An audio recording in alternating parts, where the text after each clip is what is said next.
Hey guys, my name's Jonathan Reich. I'm a licensed CPA in the state of Louisiana, and as a licensed CPA, it is my duty to tell y'all that none of this constitutes financial advice. None of this is like trying to sell you anything or anything of that nature. I'm not a CFA, I'm not a certified financial planner or anything like that. But because I am a CPA, I do get to look at a lot of personal information for individuals and businesses alike. And a lot of that comes with that is helping folks plan for like tax planning, large expenses, things like that. And so I have a lot more intimate view of a lot of people's personal finances than a lot of other folks.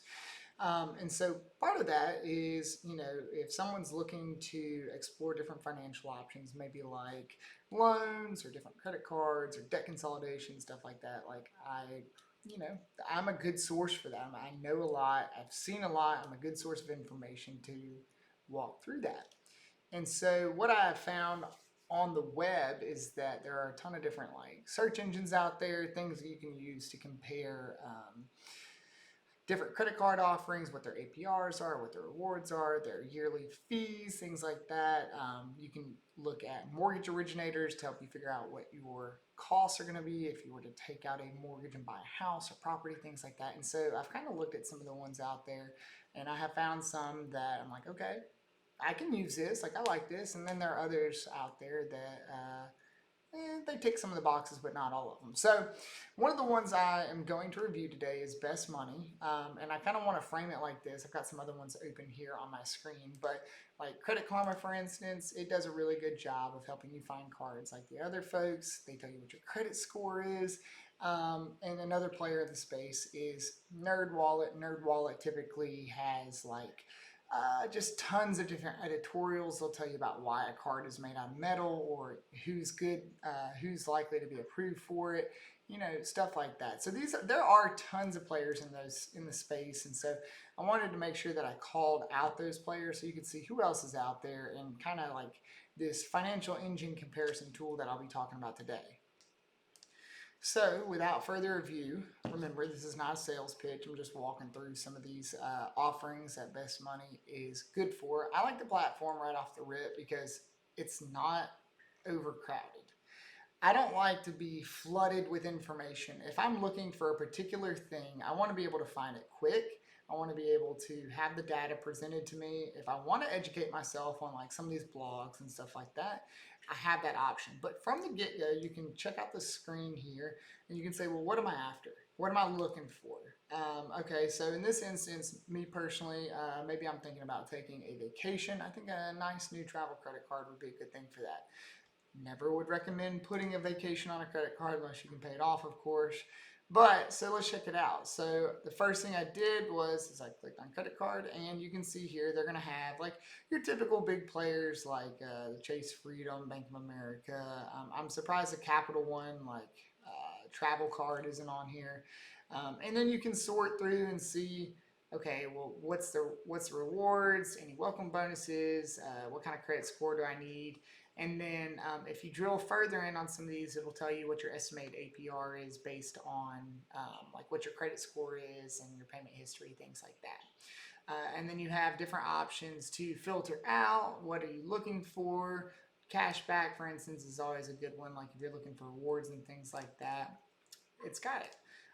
The other place that kind of sets, or the other thing that sets Best Money apart from like some of those other financial tools that I have found is they do a really, really good job of offering multiple services. So a lot of these like NerdWallet's maybe not be a good example, but a lot of card comparison engines only do that. They only do credit cards.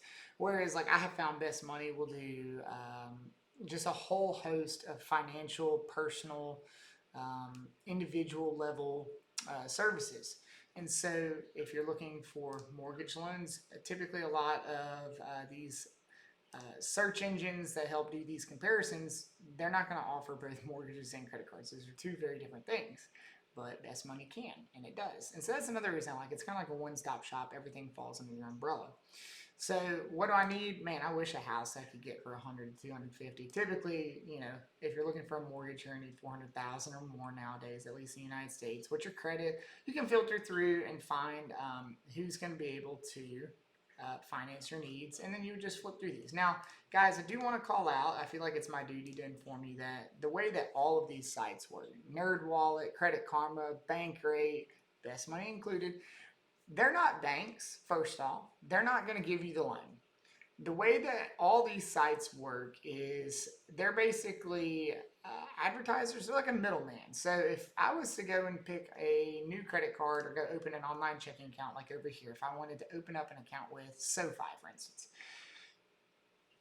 Best Money does not hook me up with an account to SoFi. It's not direct. Basically, you use Best Money to say, oh, I want to go open an account with SoFi, and then you input the information, and Best Money is basically a portal to SoFi, so you can just go and open an account here. Just like if you were to click it here, you can see it pulls you to the SoFi.com URL, and this is where you're going to populate that information. And then when SoFi says, "Hey, Best Money helped us find a new customer, a new banking customer client," they're going to get an affiliate payout, and that's how all of these sites work. And so, what you'll find, and be weary of this, I feel like it's necessary to call this out and warn folks.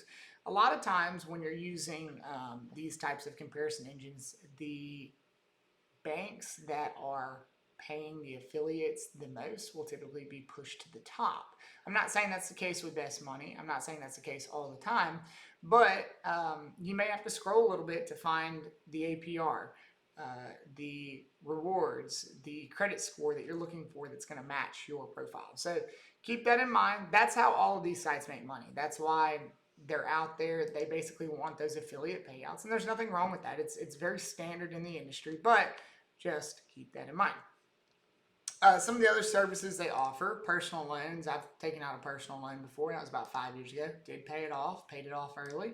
I needed it to fix my car at the time. But you can go check out personal loans. Once again, you can see what the APRs are going to be. And this is a pretty wide window. I would say 7 to 8% right now is in early 2026. It's probably going to be the lowest that you're going to get. That's pretty industry standard. It's not much more than what you can get like a mortgage or something like that for. That's best case scenario. Typically, you'll fall probably around 10 to 11% if you've got really good credit, and on the high side, this credit card APR almost if you have poor credit. So personal loans is another thing that they offer. Here's a niche offering: pet insurance.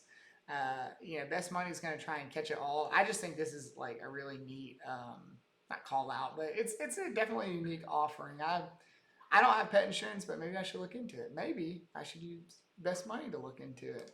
Life insurance, you can use that to compare different things, and then the way I would treat that is to use like a online broker, or like call an agent or something like that to make sure you're getting the best deal. But I would say, because these types of platforms are able to aggregate so much data, that you're not going to have an issue finding a competitive rate because they're looking at so many different places.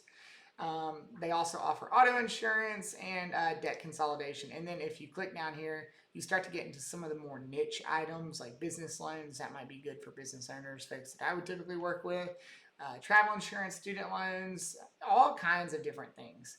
And so it really is like a very, very, very diverse platform. It's a one-stop shop. And if you can click on any of these, like if I was to just click on, let's go see if I need a new car. The amount of offerings that they have it's exceptional. Like you're not going to have any shortage of offerings. And so you know that you're being brought to a marketplace where, well, folks can reach out to you. You can get the best rate. You can get the best deal. And so that's the point of these types of websites, these types of tools. That's what they are. They're tools at the end of the day, to basically help you and make sure that you're not paying too much in interest, that you're not overpaying for your credit card annual renewal fee, to make sure you're not overpaying your mortgage, stuff like that. And so definitely a very neat tool. I think it fills a better niche than some of the other ones. Like I said, NerdWallet, there's too much going on. Too many things. They're trying to be too much. If you're looking for like a certain editorial to like read up on, NerdWallet's perfect. Same for Credit Karma. My gripe with Credit Karma is that you better be ready for some advertising. If you even click on Credit Karma login and say, oh, I'm interested in a credit card, they're going to start sending you emails every day. It's very annoying. And so like I said, those are some of the other folks in the game. You also have like Bankrate, which is a bit more like suit and collar, formal, they're going to be pretty cut and dry. They're similar to Best Money. I like Bankrate as well. And then Investopedia. Investopedia is not really going to be a comparison engine. It's more going to be like it's going to be able to teach you about what all these things I'm saying mean. Like what's an APR? What's the difference between a secured and unsecured card? How does an amortization table work? That's Investopedia. So they all kind of have their place, but overall, like out of all the platforms, they're really clean, they're crisp, they deliver what they say they're going to deliver. I like Best Money. So once again, guys, I'm just a CPA. I help folks with some of their intimate financials, but I don't typically give financial advice, especially not like investing advice or anything like that. I'm not a CFP. Take all of this with a grain of salt, but if you are looking at trying to figure out like, ooh, I need a new travel card, or I want to see if I can get a loan, use one of these tools that I've talked about today. I've told you which one I like the most. And start there, and then start breaking it down and see what you need, what's going to fit your situation, and then input those filters onto the tool, and then away you go. You've got what you need. So anyway, guys, it was a pleasure to kind of run through this with y'all, and I hope you learned something, and we're on to the next one.